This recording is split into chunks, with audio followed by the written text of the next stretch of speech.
Nasa mahigit 3,000 miyembro ng 4Ps ang lumahok sa job fair ng Department of Social Welfare and Development sa San Fernando, Pampanga. Yan ang ulat ni Noel Talakay.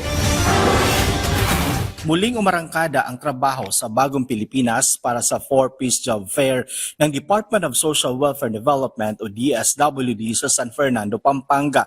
Mahigit 3,000 mga miyembro ng 4Ps ang nakiisa sa nasabing programa. Batay sa tala ng ahensya, mula sa nasabing bilang 135 sa kanila ay na-hired on the spot o agad na nakatanggap ng trabaho.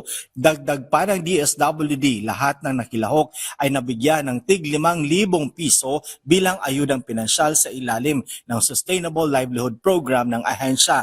Ayon kay Cabrera, ang nasabing job fair ay isang produkto ng pagtutulungan ng ahensya ng pamahalaan para mabigyan ng trabaho o pagkakakitaan ang mga 4Ps beneficiaries. Nakiisa rin ang Department of Agriculture sa nasabing programa na namahagi ng mga buto ng iba't ibang uri ng gulay. Ang TESDA naman ay nagsagawa ng kasanayan para sa mga job seekers at kasanayan para sa mga magsisimula ng negosyo.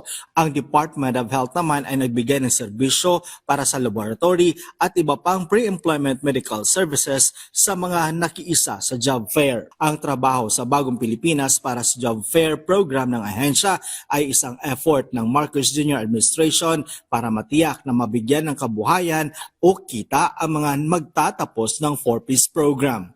Noel Talakay para sa Pambansang TV sa Bagong Pilipinas.